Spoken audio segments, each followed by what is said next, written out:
In my life everything is as I wanted, and all thanks to Neville Goddard. Since then a lot of things have improved in my life.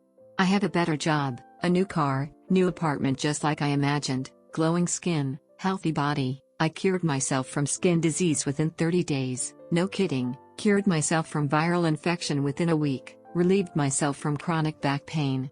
I even repaired my relationship with my parents, siblings and long-lost friends. I am now dating the person I love. I actually attracted him, and now Neville is actually the reason of my improved self-concept and better life. What began as a SP thing, is now a self-improvement module for me. From past few days, I was digging deeper into self-concept, because even now at times I experience purge or emotional outbursts. So I knew there's still something that has to be fixed. Today my friend recommended me a video by Neville Goddard, where she was briefing about her journey, spiritual awakening and gave her insights on self-concept. As I was listening to her it clicked for me of how harsh I have been with myself in the past few years, even after a couple of things had happened with me naming few. I had gone through abusive breakups, physical and emotional. Sexual abuse. Toxic workplace. Got to know that dad cheated on my mom, only I know this. Tried ending my life twice. I was still blaming myself for all this. I was hating myself for all this, for letting it all happen.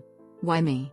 I am a coward, I am weak, etc. When I watched her video, I realized I was never kind to myself.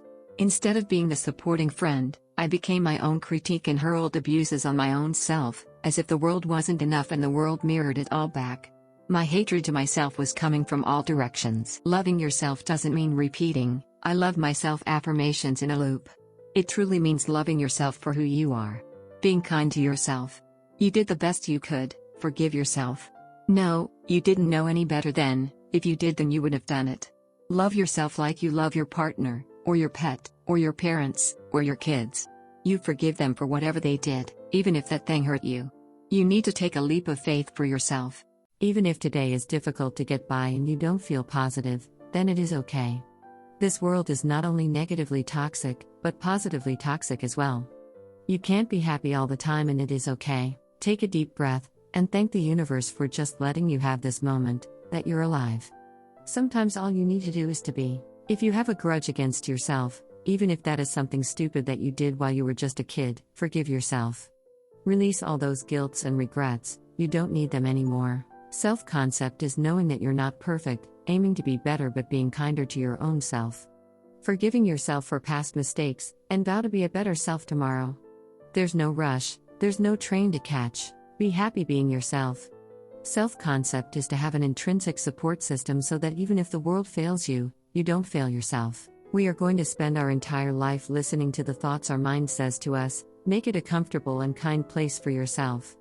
Be kind to yourself. When you look in the mirror, you see a happy you even if you're overweight or underweight. Don't condition your mind to be happy only when you get something, be happy because you already have a lot of things some people don't have. Have gratitude for what you have, and a belief that better things are on the way because believe it or not, they are on the way. Do not give up on yourself.